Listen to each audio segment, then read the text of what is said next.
Hello, everybody, and welcome to the Podolsky Method podcast. It's Sunday evening, and I hope you guys are joining us. I'm your host and creator, Ilya. I'm a level 4 certified hockey coach and a lead instructor for the Junior Rangers. I'm a CPA. I run a skate sharpening shop called Sharp Skate New York.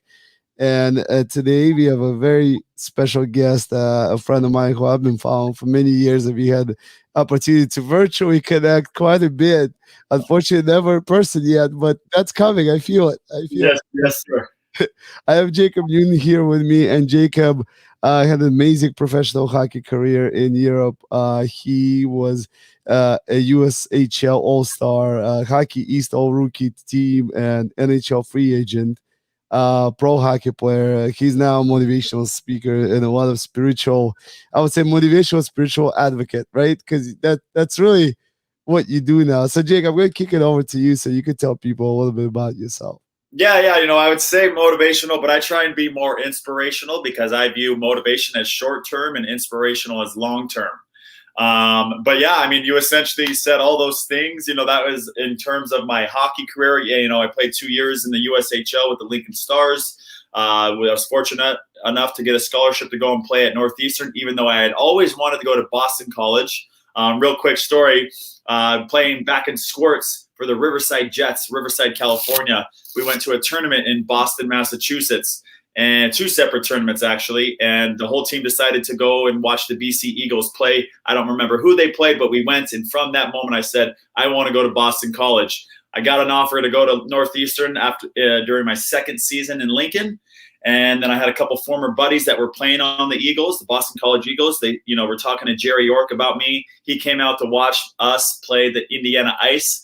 And I was so bad defensively that I got put on offense. And so I never got an offer from BC and then wound up accepting the scholarship offer from Northeastern. But yeah, free agent signing with Anaheim back in 2010. Was not mentally prepared to be a professional at that time. And then my career kind of led me to Europe, where I played for 7 years. And yeah, again, that's all my hockey career. But now the things that I'm most passionate about is, of course, being a father, being a human, and then just trying to inspire others to look at themselves in a different light, in a different lens, to help potentially provoke some type of change within their life, because I think, unfortunately, there are too many people around the world that are suffering. And I've realized that suffering is necessary until you realize it's not necessary. So there you have it. I love that you actually brought up an amazing point, because I think a lot of my guests and a lot of things we talk about is adversity and how adversity shapes you into getting to this high level of hockey. I had Theo Fleury on, I had Tom Ladwell on, and they talk about that kind of like grind and adverse mentality they had to go through to get to those high levels of hockey, and obviously a lot of trauma and situations. So I want to talk to you a little bit about, maybe you could share how it was like growing up in your household, and how your parents supported your athletic ambitions. Yeah, of course.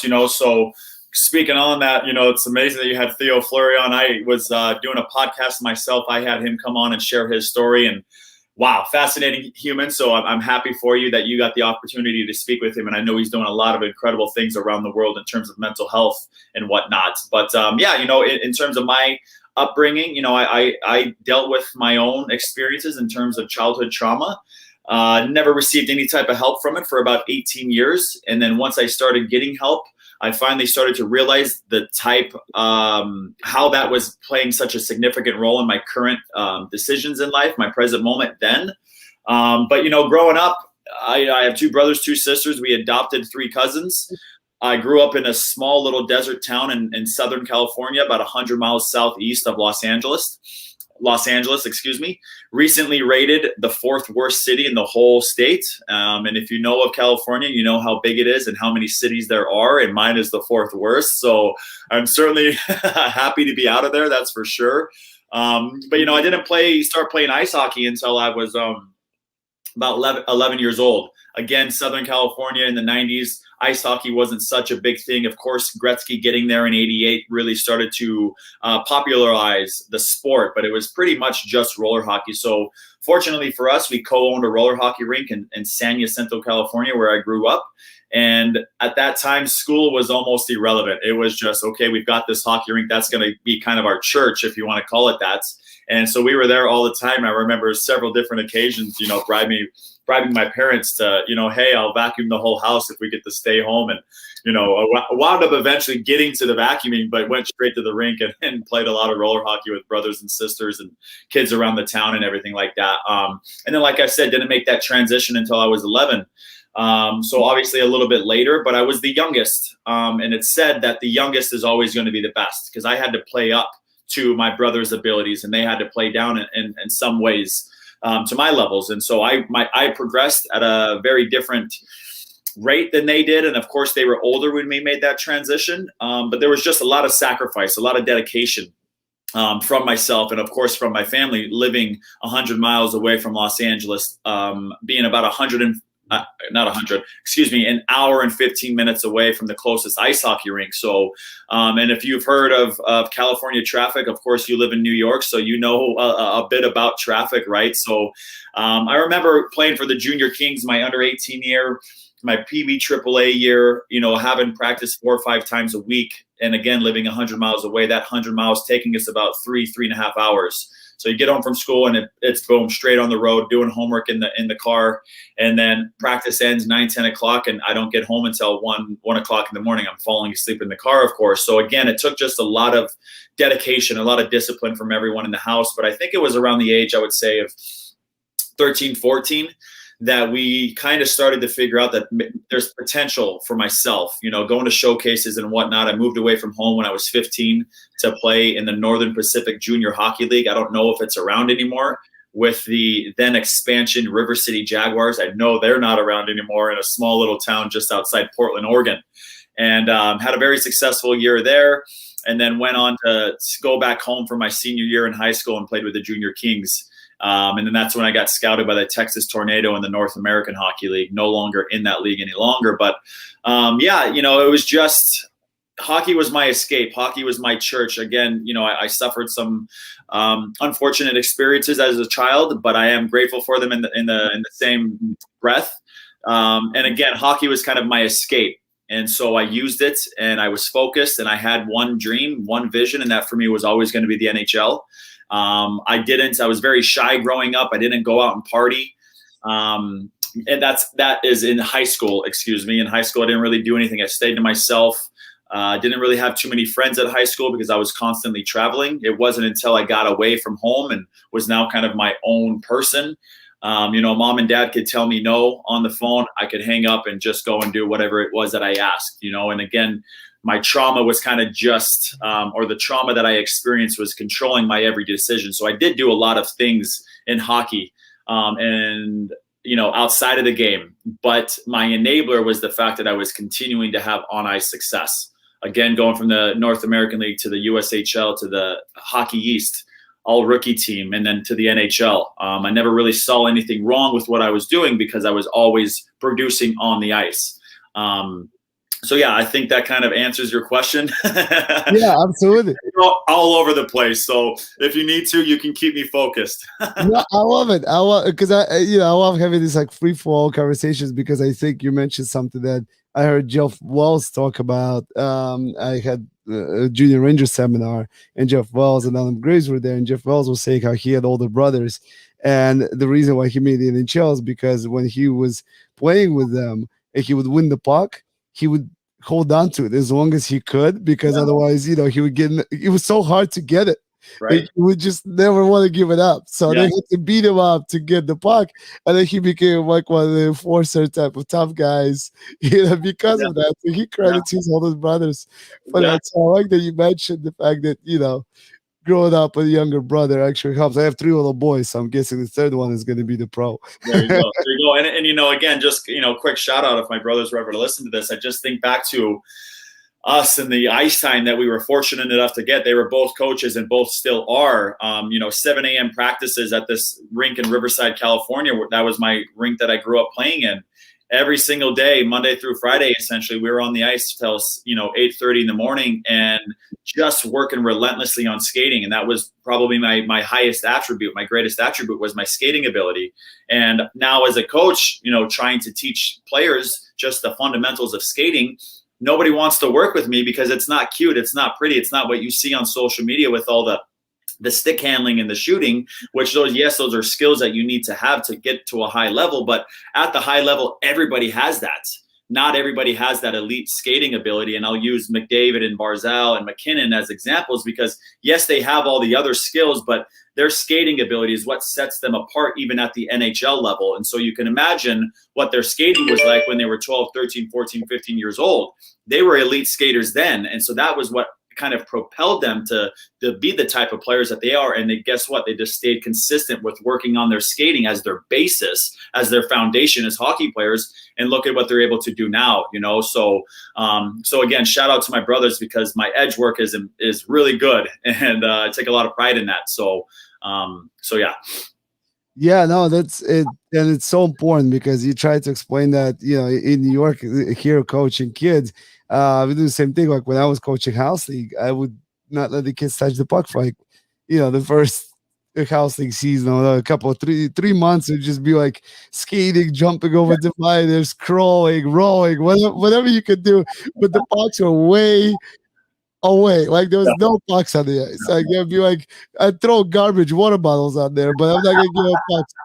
And so people would be like, "This guy's crazy. Like we're here to play hockey. And all he wants to do is like skate and crawl around and jump over things." It's like these kids need to get comfortable on the skates. You'll get to the puck stuff. Right. Yeah. Absolutely. But I do have a question here coming in from Jane.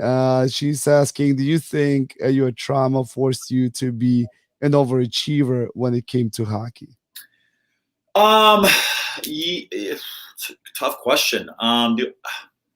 What it forced me to do, or what it enabled me to do, was kind of forget the things that I experienced. And I think through not receiving any type of help, it kind of trained me almost to kind of push everything away, push my emotions away, and then again, hockey just always kind of being that escape for me, again, it was like church for me. I was good in school if I applied myself.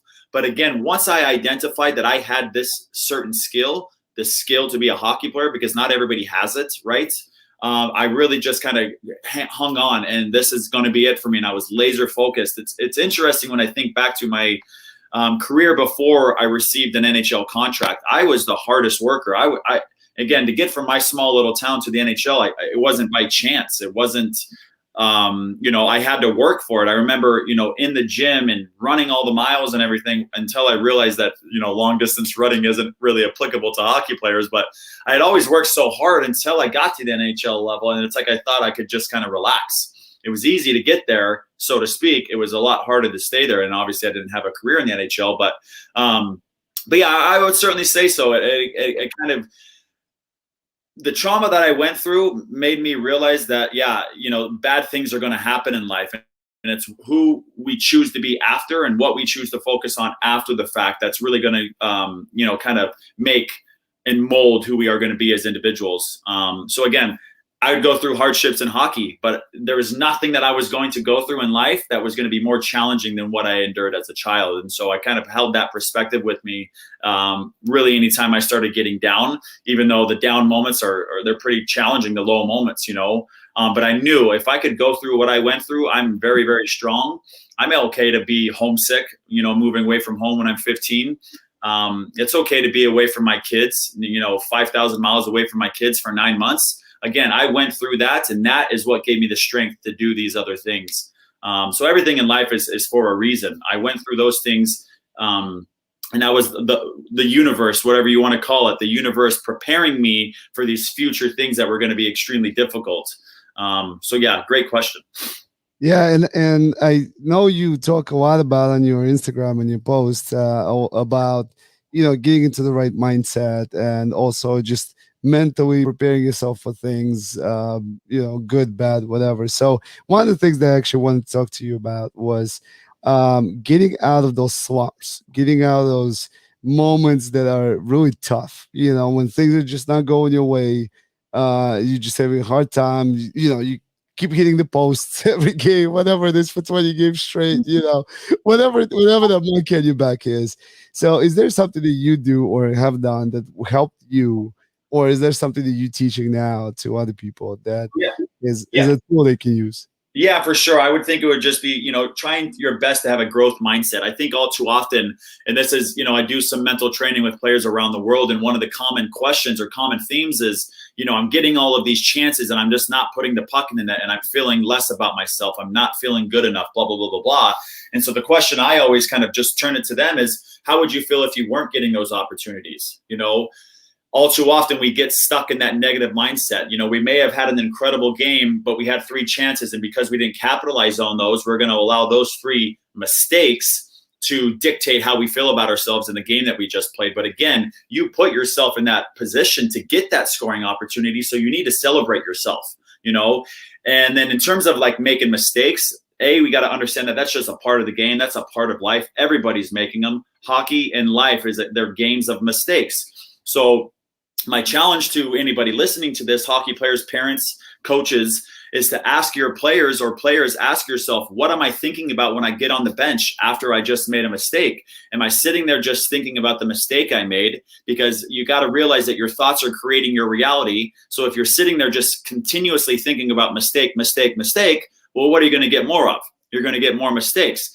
And in most cases in the game of hockey and in the game of life, when we make a mistake, we know the better option. We know what we could have done differently. So that's where our focus needs to go. Because if we can think differently, then what are we going to do? We're going to do differently. Again, our thoughts create our reality. So get out of that mistake mentality and shift into what could I have done differently? And then eventually you're going to do differently.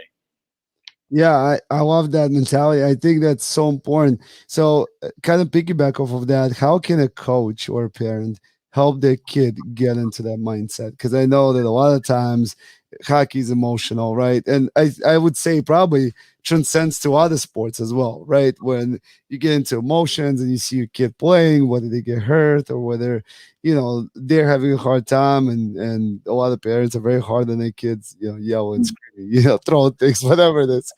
And so, how can parents help the kids and the players, off and on the bench, and the coaches similarly, to get them into that mindset and kind of like move on from their mistakes and focus on the next moment? Well, the first thing, in order for a parent to want to kind of teach that to your kid, you've got to exemplify it yourself. So you got to look at yourself as well. And what are you doing? Yes, it's easy to speak things to your kids, but what are your actions like? So are your actions running congruent with your words, right? And then on top of that, the quickest way for us to get away from what happened in the past is to just tap into the present moment. And the quickest and easiest way to do that is just focus on your breathing. And so I remember, I finished my career the 2019-20 season.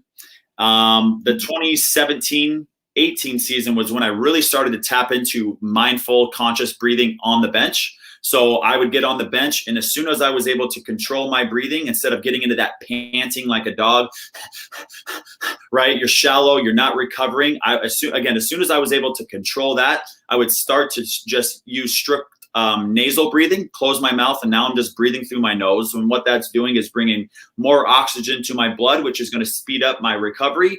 But again, me focusing purely on my breath is again bringing me into the present moment. And when I'm here, there are no mistakes, there are no problems, there is no regret of the past and worry of the future. There just is right here, right now. So the quickest way for a parent to overcome their emotions when they want to, scream at a child for making a mistake, well, let's tap in with our breath and realize that, again, this is just a part of this kid's journey. They need to make mistakes so that it opens up the door for learning. And then again, for kids, when you get on the bench, like I said, as soon as you're able to control that breathing, switch into nasal breathing, you're going to physically recover faster, and then your mind's going to clear. It's crazy when you just focus on your breath.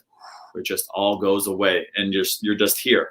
So the present moment and some conscious breathing for sure. That's interesting you brought it up. My wife and I actually did something on Netflix. They have a whole series of like meditation breathing thing. So I tried to introduce my kids to that a little bit.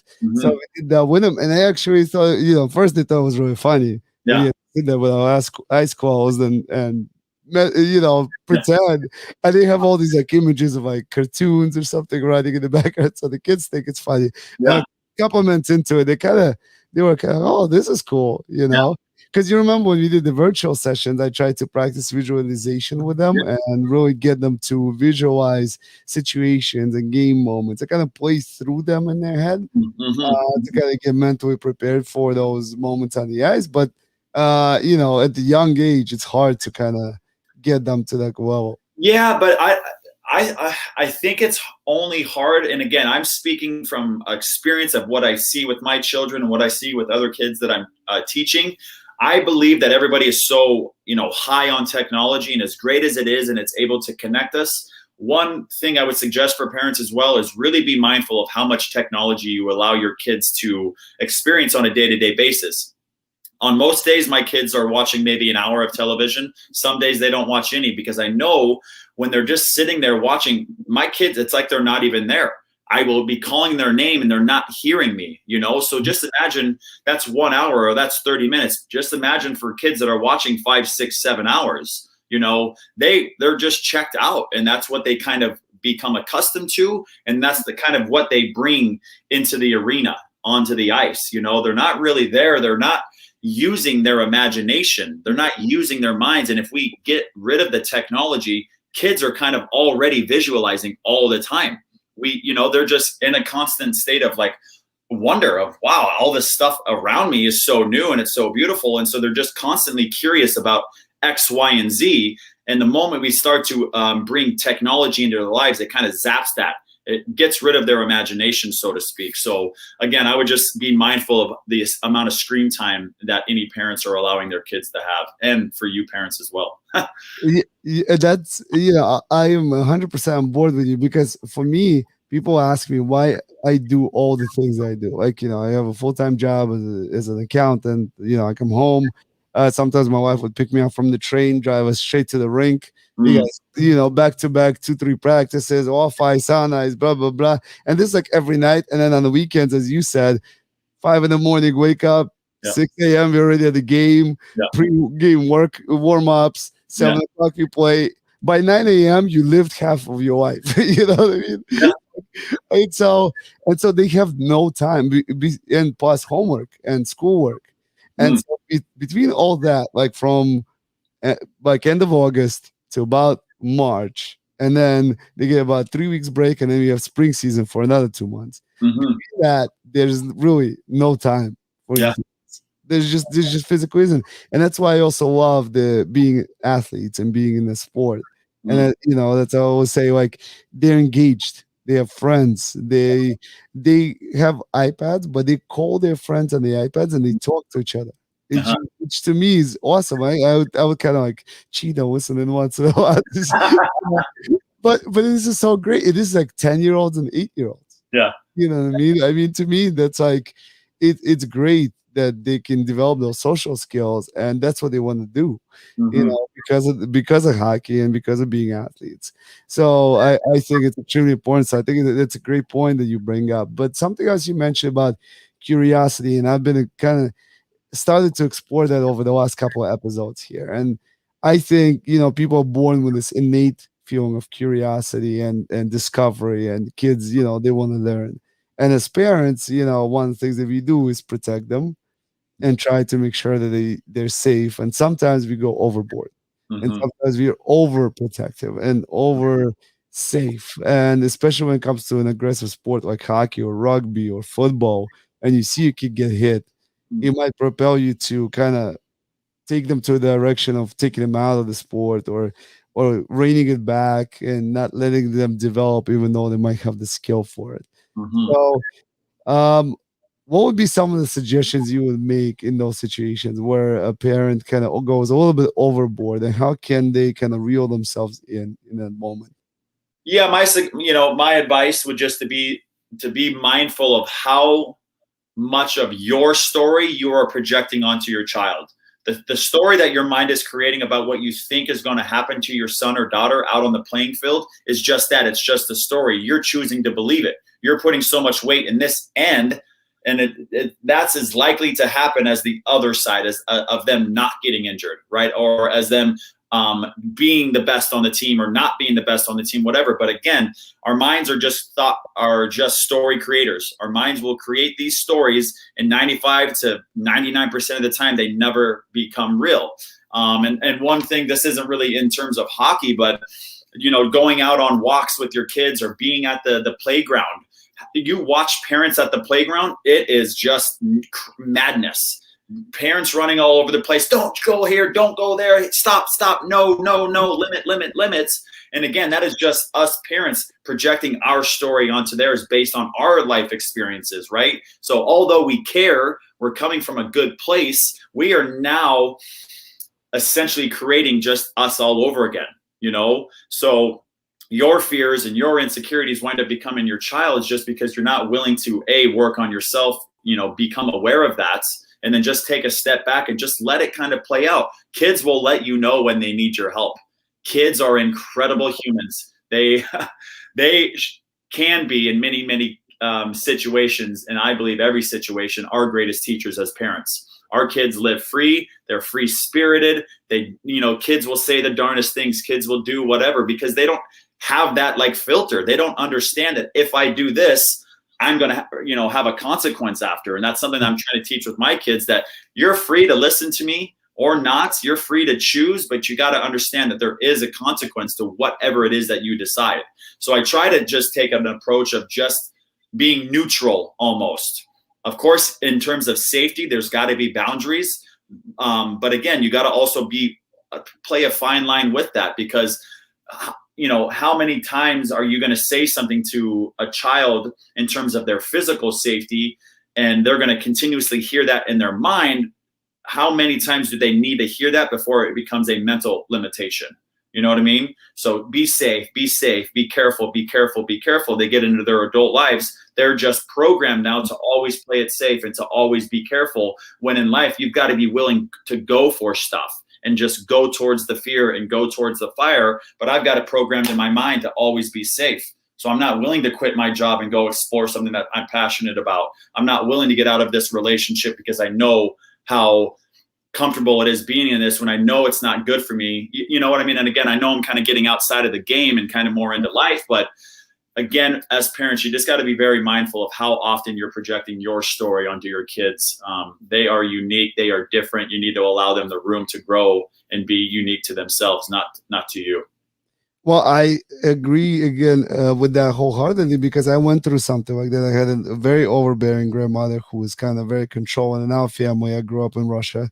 I was 11 when I came to the United States, right, Moscow, Yeah. and she was so overbearing that we lived on the 9th floor of a 9-story building. So that was normal. This 9-story building, so whatever.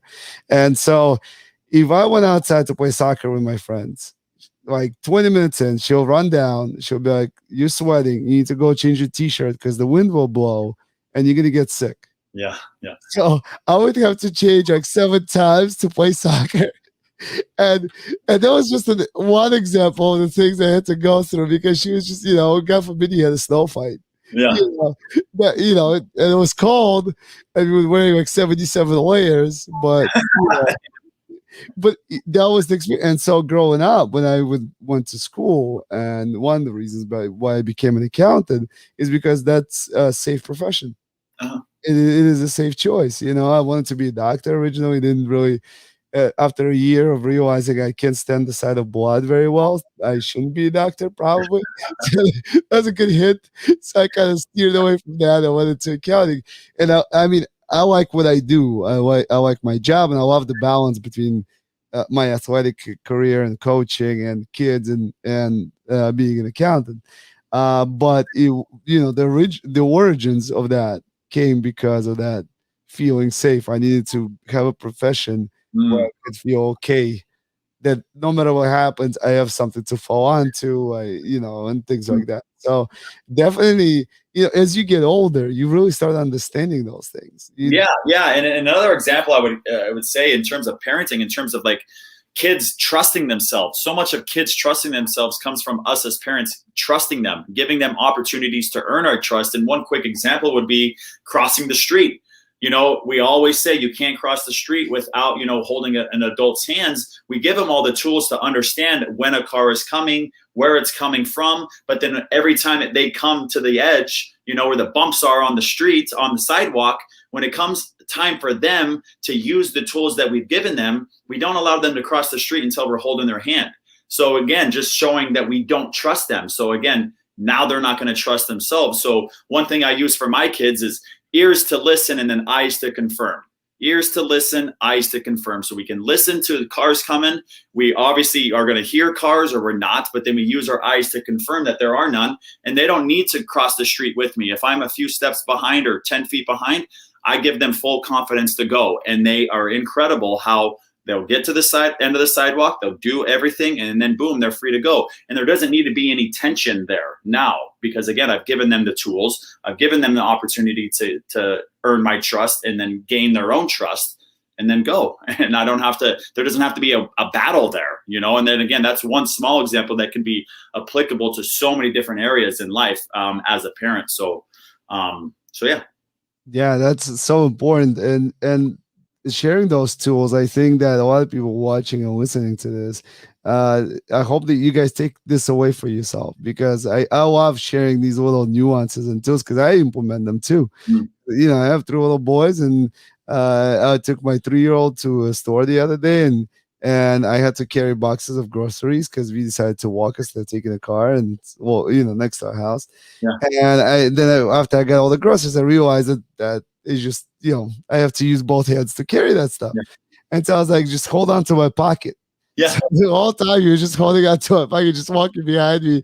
Like, and he was like, hey, Dad, look, I'm doing it. I was like, yeah, you are. So that's how we walked all the way home. So yeah, I think that's so important. Jane here's asking how old your kids are, Jake. Yeah, my kids are 7 and 5. One, my daughter being 7, and then my son being 5. My son had his first kind of not practice. It was learn to play, but it was his first experience of being on the ice with other kids without me being on the ice. And I've had many, many talks with him leading up to this. And then tomorrow he starts his first hockey camp. And I've had many talks with him about making sure that we're listening, we're following instructions. When the coaches are speaking, we're eyes on them. You don't want to be the kid out there that's not listening, that's messing up the drills because you're looking all around. You want to be coachable. And I let him know that I'm not going to accept him being that kid. So I need you to be, turn those listening ears on. And again, we've had many conversations about it, a lot of consistency in regards to that. And then, to see him out there doing exactly that, first, just wherever the coaches were, he's just listening and he's doing everything exactly as they, told him to do or suggested him to do. And I was just so proud of him. He had so much fun. Last summer, we tried doing the exact same thing. I just think there is potentially some separation anxiety between my kids and myself after my years playing in Europe without them. And I know I have some separation anxiety as well. I want to be with my kids every single day. Mom and I aren't together. And I'm thankful that right now, 85-90% of the time I do have them. But I know that when I'm not with them, it's like I'm triggered to go back to my life in Europe when I was playing without them. And it brings some sadness into my heart. But they're, just out in the living room waiting for me to get done here. And so again, going back to my son, again, tomorrow he starts his first hockey camp. And I'm just so excited that he did so well today. And I know he's just going to get out there and crush it. And, I'm very excited for him for sure. That's awesome. We'll be rooting for him as well because we're very close in the same boat. I have a 10-year-old, an 8-year-old, and a 3-year-old. Okay. And my older one, I put him on skates at 4. Oh. And so when I put him on skates, I took him to the rink the first time. And usually it takes me about one lesson to get him, to get up and kind of walk on the ice, right? Mm-hmm. Basic stuff. And so my 2.5-year-old, he was advanced. He was talking already. He, climbed out of his crib, so we had to convert it to a smaller bed. Yeah. Kid, he's crying for an hour. So my wife goes, listen, he's like, you either take both of them or you don't take any of them. Yeah. Because I'm not going to stay here with a crying kid for an hour while his brother skates. Yeah. So the older one got on the ice at 2.5. And so when the older one was 5 and the younger one was 3, we started doing house league. Because they could already skate a little bit, forwards, backwards, just, basic stuff. And so the little one, he was little. and playing with 5 and 6 year olds. So we're like, okay, you can play goalie. And so I put him in the net, but he would just stand there with all his gear, and he couldn't really move much because I had those fake pads. They weren't really real goalie pads. Yeah. You put on the little shin pads, and then you strap on this fake, just really thin, Yeah. looking like pads. You could get them on Amazon for like $20. It's just Yeah. like a show, but whatever. He looked like a goalie, so I would yell, "Fall down!" He would fall down, and nobody could score on him because nobody could lift the puck. It was the funniest thing, and the parents were awesome because they would get up and start yelling and cheering every time he would do it. Yeah. They knew he was tiny, and Yeah. they would be like, they all start screaming and clapping. He's all like, and then the ref had to come up and pick him up because he couldn't get out. So with all the gear on. So it's just a great experience. So definitely enjoy, man. I'm really, really excited for you. I think. Yeah. Thank you. It's Monday through Friday, like 3 or 4 hours each day. But then he's got 2 other camps coming up. I think there's another one in late July and then one in August as well. So he thinks it's summer camp. So he thinks that starting tomorrow, it's going to be for the rest of the summer. He doesn't, kids, they don't understand time. Even though I believe time to be an illusion. That's something we could talk about another time. But he doesn't understand that it's just these 5 days. There's going to be, a couple weeks in between before his next one comes. But anyhow, he'll obviously figure that out come Friday. So awesome. So I want to kind of piggyback off that and talk a little bit about how you managed your expectations as a professional athlete for the coaches that are coaching you, and how do you manage them for your kids? And also as they progress, more into the advanced hockey and things like that, versus from the beginning and every time you get a new coach, and there's a different experience, a little bit different ways that athletes are getting treated. So how do you manage those expectations? Yeah, well, I'm just going to try my best to be free of expectations. Expectations in most cases lead to disappointment. So in a lot of the cases, he's going to be out there seeing me coach or be out on the ice with me as I'm coaching Monday through Friday doing private lessons. He's able to hop on the ice 3 or 4 times a week with myself. And then now I've got my family that just moved here from California. So now he'll be on the ice with his cousins. So he's going to progress purely just from that, purely from being on the ice with his older cousins. He's going to see them. He's going to see how they move. I think back to him learning how to cross over and him learning how to stop, the 2 most challenging things I would say as kids. I didn't teach him that. He watched, he came out and he just did it, which it was blowing my mind. So I think that that's how he's going to learn, by seeing. And I believe that to be myself, because when I'm teaching, when I'm doing lessons, I can show the players how to do it. I don't necessarily know how to teach the absolute mechanics or how to articulate the mechanics on it. But in terms of his coaches, the ones that he's having at the moment all play at a high level. So there's really no issues there for me. I guess there could potentially be issues if a parent that has never played the game comes in and tries to say X, Y, and Z. But I would also have the perspective of, like, this is just going to be your coach for this season. This coach is not going to define you as a player now and then for the rest of your career. So yes, this is your coach now, but he won't be your coach next year, and he's sure as heck not going to be your coach in 3-4 years. But again, I don't want my ego to come into play and, be like, oh, I played 10 years. I signed an NHL contract. No, I'm detached from that. I'm just another parent. Yes, I had a career in the game, but I'm able to bring value. Of course, if any coaches ever wanted me to come out and help, of course, I would do that, obviously, with my son's teams. But yeah, try to my best to not have expectations and just allow my son's journey to be his, and try to not project my story onto his, like we were talking about earlier. Yeah, great. And so you mentioned something about the skill, and is there a skill that you notice that these players who are successful down the line, or as they grow, is there a specific skill that you notice they have from the get-go that other kids don't? Like, what separates those future NHL stars from other kids, and at what age would you notice that? Well, I know I talked about the skating ability earlier, but I think a lot of it, and I'm seeing it now, a lot of it I think is compete. I think in some cases, all parents want our kids to be the next Crosby and McDavid. And so we just put our kids on the ice so dang much. And then our parents are getting upset when we don't perform up to our expectations. And then through that, we're taking the joy away from the game. We're taking the compete away from these kids. And I think, again, if we just allow them to go out there and have fun, because in the end, it's fun. It is just a game. You're fortunate if you're able to make a career out of it. I'm grateful and I'm fortunate that I was able to, because you think about how many players across the world that play the game of hockey and how many professional are there. 5,000 professional hockey players around the world, but there's 5 million that are playing currently. You know what I mean? So what I'm saying is compete. This generation that's coming up, again, I think there's so much technology in the way of their compete levels, the want.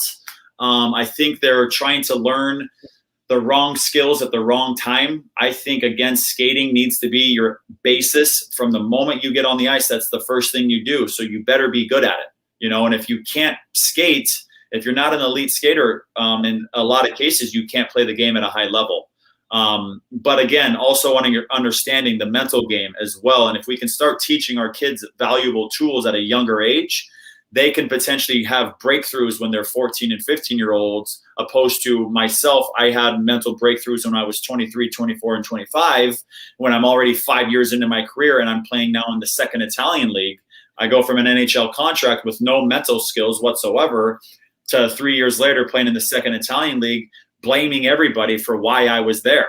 And in the end, it was me. I didn't have the skills mentally to play at that level. And it wasn't until I started gathering the tools and unlearning so much projections from other people in my career and in my life that I really cleared the way for me to get back to questionably the second best league in the world in Sweden. So the mental skills, undoubtedly, I'm going to change. The mental skills are going to be what set kids apart. The growth mindset, switching from the mistake mentality into, again, the positive mentality of what I could have done differently, being able to let things go, especially as goalies. Goalies have to have the quickest mindset ever because, again, they are the last line of defense. If they get a goal scored on them, they got to be able to flip that switch right away. But how are they doing that? And our parents and coaches giving these kids the tools to do that. And if the parents and coaches don't have those tools themselves, then good luck to the players on the teams. I think that's one thing that parents need to start learning and that coaches need to start learning as well, so that we can start implementing these tools into our teams at a much greater rate than what's currently taking place at the moment. And again, I go all over the place, but I think I answered your question there. No, that's perfect. I love it. And my next question is, can you share one example of what you do or what helped you in that kind of moment to have that breakthrough, to get to that clarity? So there's something that players can do or coaches can teach from day one. Yeah, I think all too often in the game we're told to not be selfish, but I would recommend everybody to be extremely selfish. Take radical ownership of yourself. So if you make a mistake, own it. Just be the one to own it. If a player makes a bad pass to you, but he puts it in your area, you've got to be able to handle that. Own it. Own the fact that you didn't bring that pass in. Again, if you have a bad game, own it. Don't go in there and point the fingers. When I think back to me signing with Anaheim, and my first preseason game, I had a goal and an assist. My first shot, I had a goal. And I was thinking, oh my gosh, I'm going to play for the Anaheim Ducks this season. The very next day, I got sent down. I had a choice right there in that moment. Do I allow this experience to motivate me? Do I allow this experience to use me, or do I use it? And unfortunately, it used me, and I started playing the blame game. I started pointing the finger at everyone else, not realizing that I was the common denominator in everything, So players, take radical ownership of yourself and be selfish. And what I mean by that is, if you're taking radical ownership of your stuff, you're going to point the finger at yourself first. You're going to be the one to show up first, last one off the ice. You're going to be the one watching the video. You're going to be the one first in the gym. You're going to be the one working hard on yourself. And the harder you work on yourself, the better teammate you're going to be. I'm not talking about never passing the puck on the ice. That's not what I'm trying to get across here. Just be more selfish in your life in general. And I think the message kind of got through there.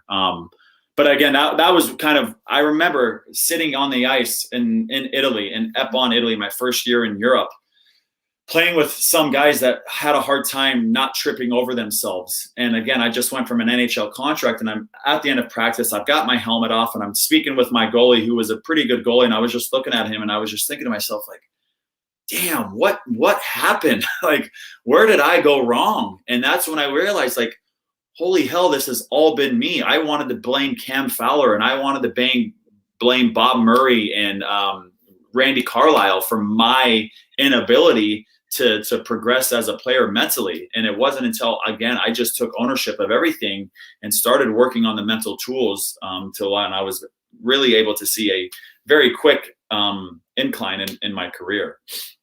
Yeah, and I think this is something that I try to teach my kids, but I think this is a growing problem, accountability. I Mm-hmm. think that you hit the nail on the head there because it's not just hockey, it's education, Mm-hmm. it's relationships.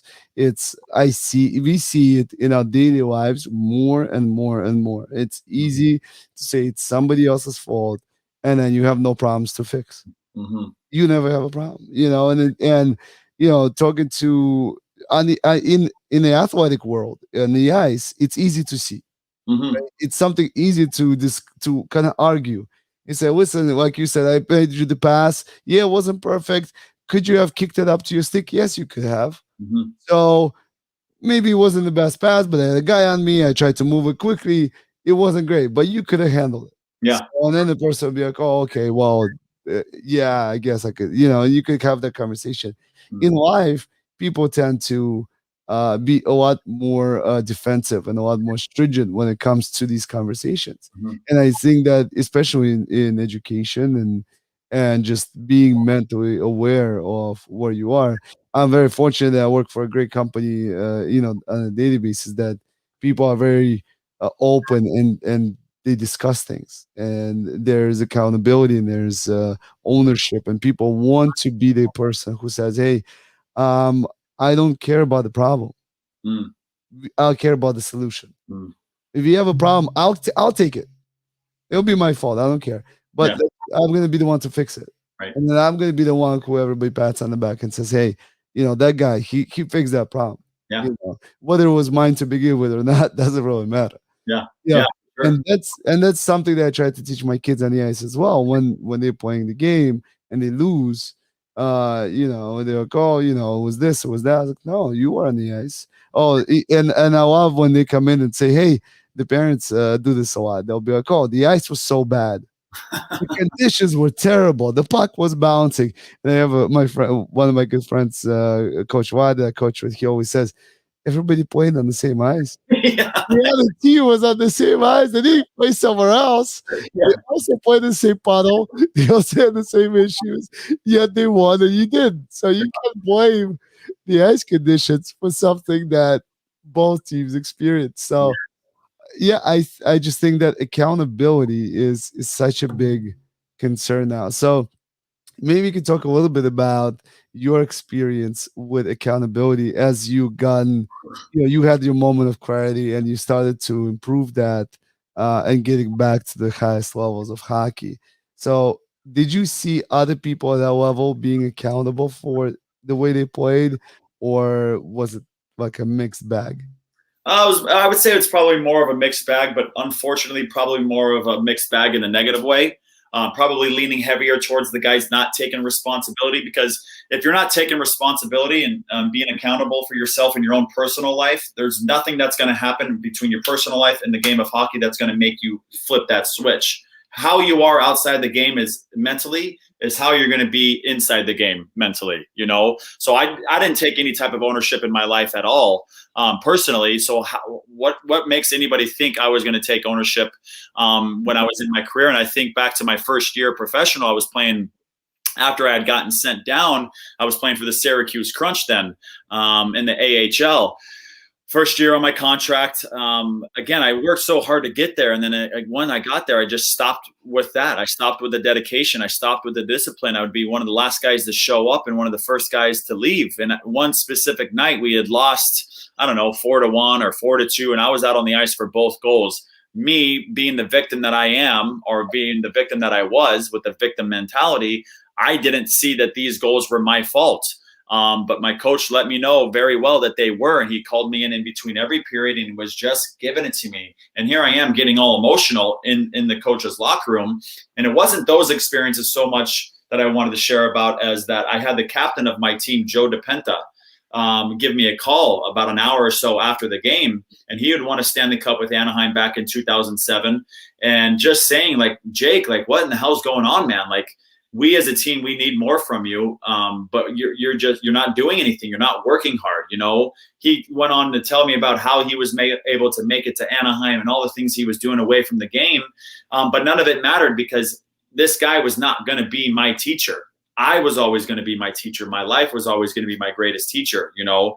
And so I kind of had forgotten, accountability. That's what we're talking about here. I'd kind of forgotten there. So again, going back, if you're not taking personal responsibility in your own personal life, you're not going to do it at the game. So again, at the pro levels, there are still so many players that are mentally unaware of their stuff. And so they're just out in the game of hockey and they're making mistakes and they're blaming other people, you know? So as I started getting probably into Finland, I would say it's probably when I saw the biggest change in that, more players being willing to take responsibility for themselves, you know, a lot more conversations. There wasn't such like a hierarchy as I believe there to be in many respects in the NHL. Veterans, you know, guys that have won Stanley Cups or guys that have won all the trophies and all the accolades or had played in the league for 10, 11, 12 years. When I was playing in Finland, if you're on the team, you're on the team. It doesn't matter if you'd played 1,000 games in that league or 500 games or if you've only played one, you know. So I think there was a lot more or a lot less ego, so to speak, in the locker room there in Finland, and a lot more free range for players to speak, you know. So through that, the conversation was a lot more, and the Finnish people are a lot more reserved. But once you kind of get in there and crack that shell, man, do they open up and everybody's talking, you know? So that would probably be the country where I saw the biggest shift in terms of that self-responsibility and self-accountability, where guys were really willing to look at themselves in the mirror, you know, be a lot more self-critical to a certain extent. And those were the years where I had the greatest joy in the game, and had my best season playing in Finland of my career. So yeah, that year I was also a captain on the team as well. So my voice carried a little bit more weight potentially in the locker room, and I'm very vocal and I communicate a lot. And so I was in the locker room chatting all the time. And fortunately in Scandinavia, everybody speaks English. So I wasn't just speaking gibberish to these guys, you know, they understood what I was saying.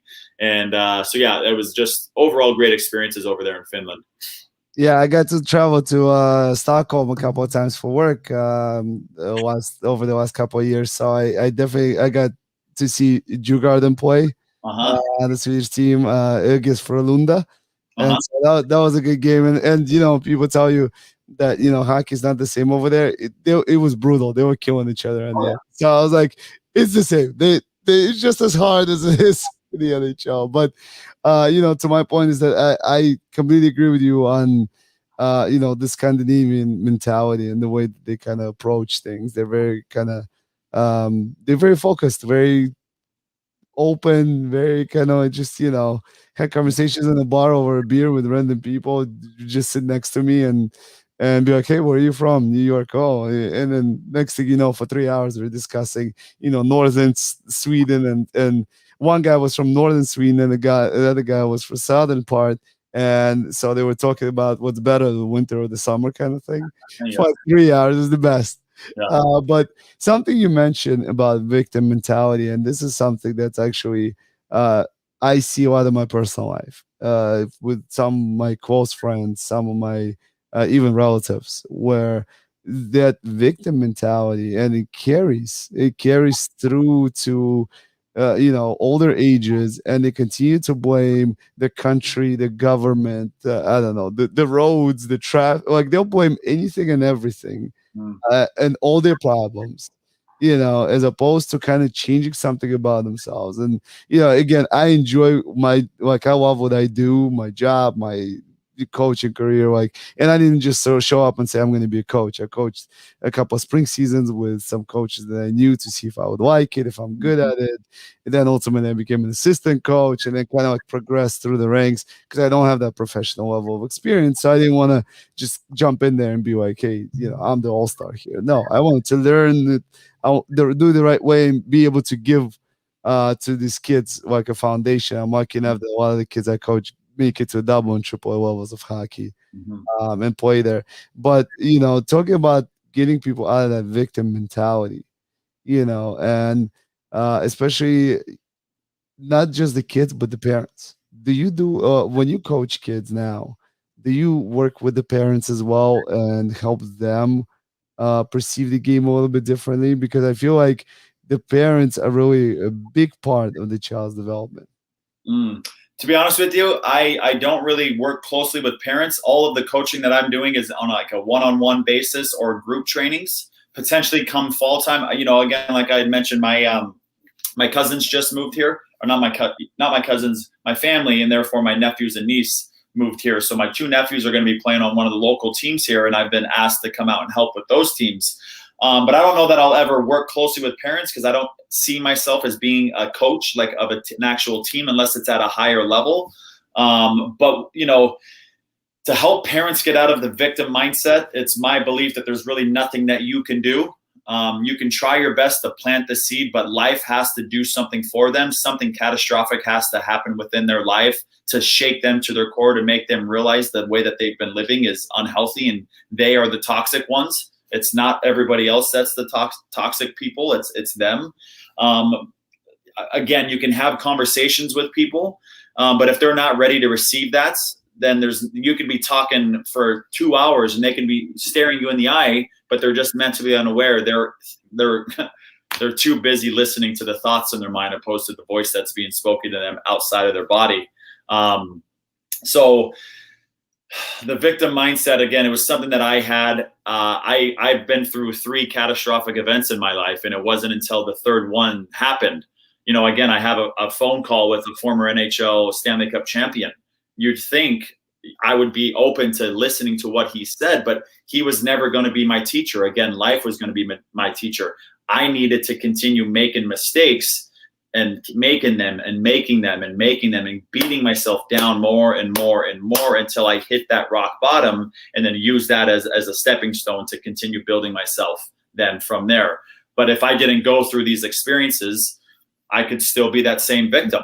I'm fortunate that I had those catastrophic events and I was aware and open enough to see them as lessons, instead of just another reason for me to blame other people. I started just blaming myself and took radical ownership of everything in my life. I took on things that weren't even mine to carry, but I felt like I needed to do that in order for me to grow, and evolve as a human.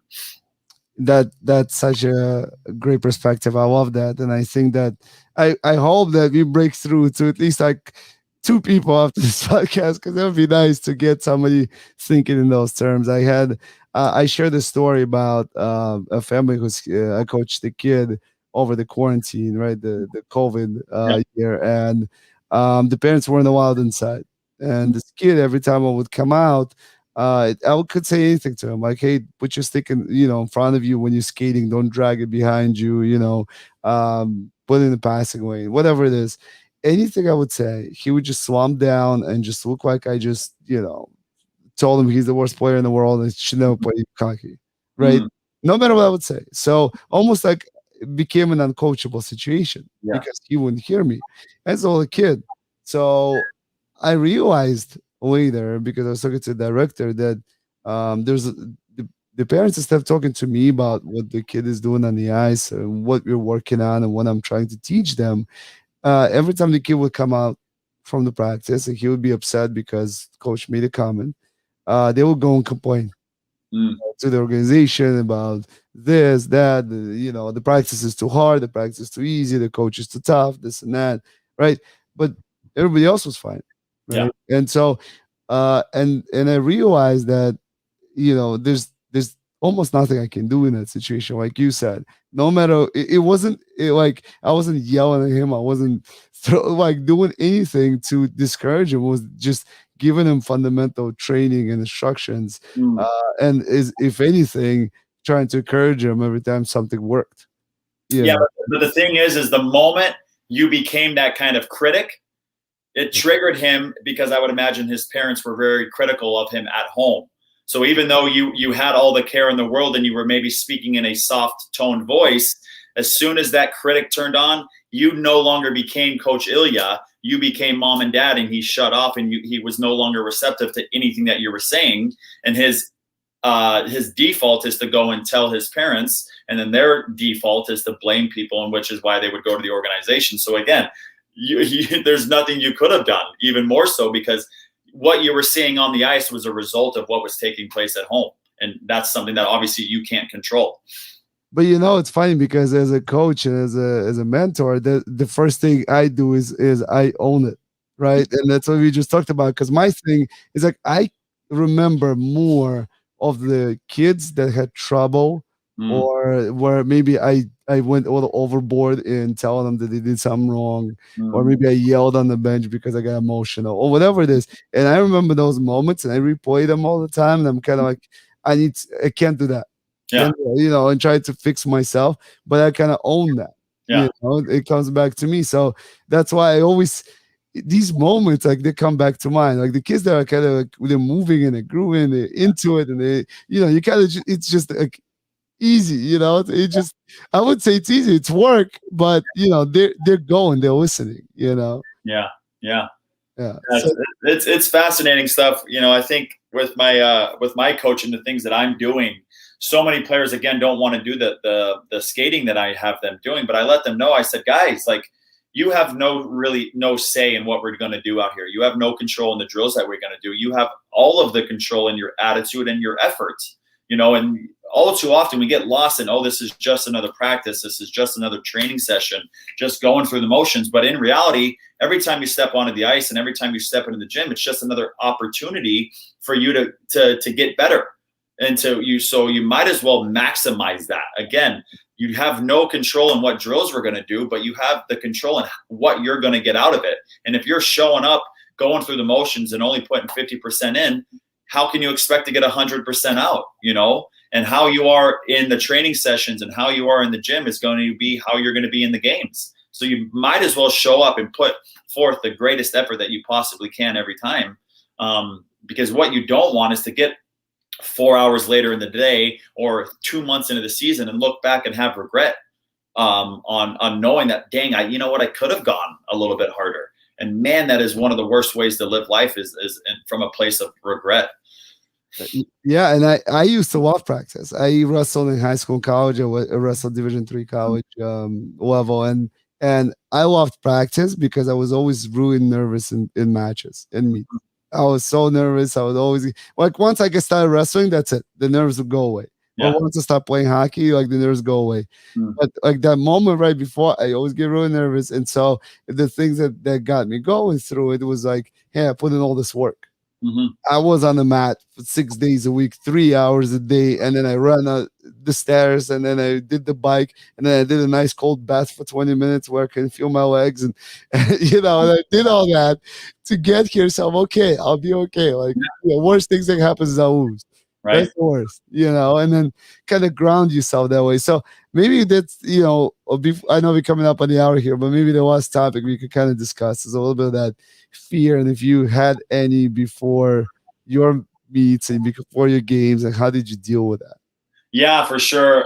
It's so fascinating because I was going to kind of piggyback on what you were going to say there in terms of the nerves. I think back to hell when I moved away from home when I was 15, my first year of juniors, or playing in the North American League, playing in the USHL, playing in college, and then my first couple years of professional. Those nerves are going to come. There's really nothing you can do to stop the nerves from coming. It's about what type of relationship you have with those nerves and what perspective are you taking when they start arising. In the end, it's just energy moving within your body. And if you've prepared yourself, like you said you did, change the perspective on these. Oh, I'm nervous. I don't really want to be out here. No, these are nerves of being prepared. I've prepared myself for this moment and I'm excited and I'm ready to go out there and I'm going to go out there and crush it. But in order to feel that and think that, you've got to be honest with yourself. If you didn't put in the preparation, then potentially those are nerves of not being prepared. So what are you doing throughout the whole entire summer leading up to the first practice or the first tryout or the first game? And if you prepared yourself, change the perspective of when those nerves are going to come up. Again, they're never going to stop coming, but you can change the perspective on them every single time they come up. And one way to do that is by breathing, tapping into your breathing. And again, that's something that I really started to use. But again, at the beginning of my professional career, I had no mental awareness. So those nerves controlled me. I was either so jittery with the puck or I was too calm. And it wasn't until about year 6 and 7 that I really started to change up my routine, try to tap into different types of music to listen to, more meditation, more manifestation, more visualization. And that was one phrase that I used a lot. These are nerves of being prepared. I'm prepared. I've prepared myself for this moment and I'm going to go out there and crush it. And on a lot of the occasions, that was exactly the things that took place on the ice. Again, just trying to be a witness to the thoughts. If you attach yourself to the thoughts, it's going to lead to the feeling and the emotion of nervousness. Everybody's experiencing it, but so many people aren't aware of what's really taken place subconsciously. So if you can give yourself that kind of space to take a step back from those nerves and from those thoughts, and again, just start breathing. You're gonna feel a lot different than that jittery feeling. You're gonna get on the ice and not want to just throw the puck away. You're gonna relax and be like, "Oh, I'm okay. Everything's fine. Just slow down and breathe a little bit." So yeah, everybody deals with them. I dealt with them. You dealt with them. The guys listening to this, the ladies, the parents, everybody deals with those nerves. But what type of relationship do you have with them? Yeah, I love that. And I think, one of the things I tell my kids is like, don't just dump the puck out to the other team. You work so hard to get it, hold on to it, either make a good pass, look for a partner, or if you got nothing, try to skate and hold on to it. Try to not give it away as much as you can. My kids play defense, so they're both defensemen. So a lot of the times their instinct is to get it and chip it out. Yeah. And I'm like, don't, you have to have purpose. Yeah. When you move the puck, move with purpose. And I tell them not just on the ice, but I'm like, you have to have purpose for everything you do. Mm-hmm. Find purpose and then do it. If you don't see somebody and you just throw it out, probably you're just giving it away to the other team.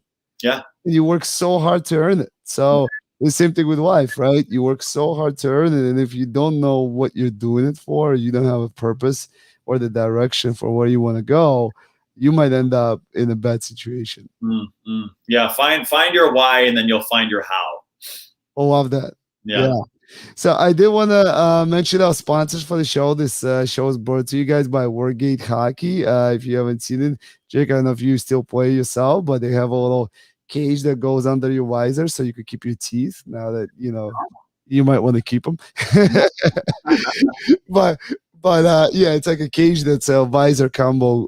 It's a great thing. For those that are listening, I have a code 10 Podolsky 10 PODOLSKIY. You can get 10% off. There's an Amazon link as well on there. So if you look at watching the show, YouTube, Facebook, you can copy the link and get yourself one of those cages. It's a great tool. I use it. Keeps my face safe and smiling. So Howie's tape, if you need to pick up some goodies, PODOLSKIY 10 Podolsky 10. That's your code for 10% off with them. And of course, check out the New York Rangers Junior Ranger programs, youth hockey. It's a great way to enter the game. Under $300, you get full gear and 10 lessons. So it's really cool. Nick, I don't know if you have similar where you are, but the Rangers, and I know that other NHL teams do similar kind of programming where they kind of, I'm staffed, I'm one of the instructor for the Junior Rangers. And we come in and we get local coaches from the rinks as well. I coach at Aviator Sports, which is my home rink where I coach shovel hockey, but I also coach at Great Neck in Long Island. Great group there. So great programs. They're running summer camps now. They have a rookie series, which is one game, one cross ice game, one practice a week. Also ranger staff, coaches, and local coaches combined to bring out the programs. So really, really cool. I don't know, Jake, if you don't have that in your area, you might want to get your local NHL team involved. Yeah, well, Columbus would be the closest one to me, and that's about 2.5 hours away. I've got the Monsters, Cleveland Monsters here, a team that I played for 9, 10 years ago now. I don't think that there's not a junior Monsters, so I don't know if there's anything like that. But hey, I'm still new to the area, so. Yeah. So I do usually before the end of the show, I like to ask everybody three questions and kind of to build out the trends across all the speakers and across the board, right? So first one here for you is give me your favorite quote or motto that you live by. You are not the voice of the mind. You are the one that hears it. Oh, that's a deep one. Yes, yes. Good. Okay, number two is can you share three things that you would suggest that every parent does when raising an athlete? Try your best to be as positive as possible. Would be the first one. Be as positive as possible. When you're talking to your son or daughter about the game that they just played, make sure you pick out the positive plays first, and then the negative ones, and make sure it's a two-way conversation. Maybe allow them to lead the conversation. Secondly, car rides home. How are you? I think back to my experience. My father was very critical of my play. He would either be screaming or he would be dead silent, and both were equally as miserable. So, what are your car rides home like?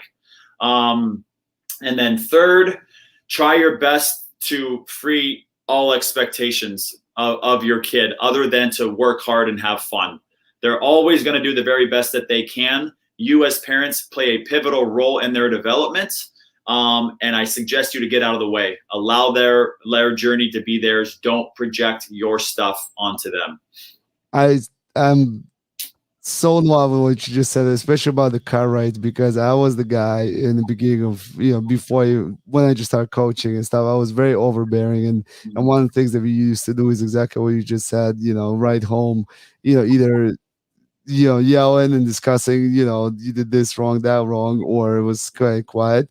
And I'm lucky that I had mentors and other people, including my wife, who kind of like reeled me in real quick and said, "Hey, that's not the way to do it." And I'm very open to those things. And so I was able to change my mentality. And now we ride home. We listen to their favorite songs. We sing along. We talk about if they want to bring up hockey, we'll talk about it. Mm-hmm. But most of the time, I kind of let them lead and I say, "How did you feel today? How was the game?"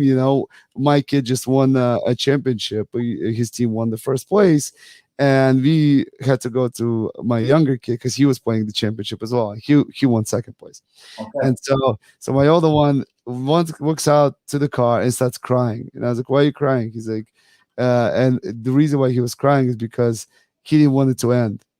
He had such a good time with that team that he just didn't want it to end. And I said, "Listen, you had a great time. You played a great game, but more importantly, I love that you have that kind of emotion. That's why you're upset." Yeah. And we're gonna have a lot more of those coming up. So it propels you to like you want it more. Let's go get it, right? And then Mm-hmm. my younger one, when they lost their championship, they were crying because they went undefeated to get to the championship, and then they lost to the team they beat. And they were all like crying as hysterical. They're eight, and I was like, "Why are you guys crying? Second place is awesome." Yeah. Like I'm lifting him up. I dropped my kid on the ice as I was trying to lift him. So they would stop crying. The parents are laughing. And I was like, "Why are you guys crying?" I was like, "I'm so excited. We won second place. Here's a trophy. Yeah, let's take pictures." Yeah. And so I had to kind of quickly change their mindset. But I love that point because I think that's something I was able to fix about myself. And if you're a parent watching this and you're having those conversations in the car, it's not too late to change that. It's not too late to adjust and hopefully you take some Jake's advice here. So love it. And then Jake, the third question here is about what motivates athletes and what motivated you. Ooh, what motivates athletes? Um, In today's day and age, I think unfortunately the wrong things are motivating athletes: the fame, the money, the fortune. And I think what should be motivating them should just be, again, the love for the game. You see all of these guys holding out, whether it be in the NHL or the NFL, the NBA. The first time we started playing the game, it was never for money. It was for fun. It was for the love of the game. And now we get to the professional level and we're going to hold out because we don't get $11 million or we don't get $30 million. So the wrong things, unfortunately, I think are motivating athletes these days. But obviously on top of that, winning championships, being in the locker room, that's one thing that I'd say I kind of miss a little bit, is being in the locker room and building that brotherhood with the guys for a whole entire season. That's motivating. You won't get that really anywhere else in the workplace in corporate America. It is not the same as being in a professional locker room or even a non-professional locker room. There's just something about building that bond with this group of men or women for a whole entire season and going through the highs and lows together. And it's just so beautiful, that lifelong friendships that you're going to build through sport. And what motivated me at the beginning, what motivated me was to probably get out of the small town that I grew up in, to make it to the NHL. And then what motivated me after that was, once I became a father, what I always had wanted to do was play in front of my kids. And although I got to do it, I got to play the game in front of them when they were at such a young age that they don't exactly remember. I had always wanted another opportunity, and this came after my divorce, where my kids were no longer going with me. I wanted one more opportunity, and so I continued to hold on hope that I could get back to the NHL level, strictly so that I could play in front of my kids again. So it had really nothing to do with the NHL as much as it had to do with just me being a father and wanting to bring my kids down into the locker room and skate with my kids onto the ice, even if it was just one time. So that was kind of something that was always there for myself, undoubtedly, for sure. Awesome. Well, I tell you what, if you come to Brooklyn, I have this Tuesday night skate with this ex KHL guys. You can make it look like NHL, whatever you need. Just bring the kids down. We'll sit them up, get some popcorn, and we'll pretend like this is a full out NHL, battle. Thank you for that. I appreciate that, brother. Yeah, but thank you so much, Jake. I think again, I love your Instagram, and if you guys don't follow Jake, please do. I think you post a lot of things about yourself and the way you open up and share your experience. I think it's really important for others to see, and I love that you're so genuine. So it's very honest. And one thing that I want to take, finish this episode with in terms of final thoughts is, again, bringing everybody back to that thought of accountability, and really owning your life, owning your mistakes or your successes, and just taking ownership of everything that you can, and being a problem solver rather than a creator. Don't find problems, find solutions. Mm. And as soon as you can do that, I think that really changes your mindset. And of course, as we just mentioned, it's never too late to be better. Mm. Right? It's never too late to change some things around. We've made mistakes as parents, as coaches, as kids, as athletes, as every step of the way. But I think I was listening to Steve Harvey today, and something like a clip where he said that Michael Jordan took 946 game-winning shots, and he only made 146 of them. Mm-hmm. So you have to fail more than you succeed, because that's just how it works. Mm-hmm. And you only have to make one, because that's the one that everybody remembers. Mm-hmm. Nobody, remembers how many times Crosby hit the post. Everybody remembers the ones, the one where he scored for Team Canada and won the gold medal in the Olympics, right? Yeah. That's the one that people are going to go to. So, again, Jakes, thank you so much for joining me today. I loved it. I'm sure we're going to have another one, probably a little mini series over here, because I think we could talk for hours. And there's so many things we could discuss. So. Yeah, well, thank you so much, brother, for having me on. And for anybody that's listening, Jacob.Newton5 on Instagram. It's the only form of social media that I have. You might find out I may not be for everyone, but that's okay, because I'm for myself, and that's what matters in my world. I matter. I'm number one in my life. Again, thank you so much, brother, for having me on, and I look forward to joining you again if you would have me back on. Absolutely. Absolutely, man. I think this is awesome. And thanks. Thank you, everybody, for tuning in. Thank you for listening. And please make sure you subscribe and share this episode with friends, family, and whoever needs to hear it. Hi, Jake. Thank you. And have a good night, everybody.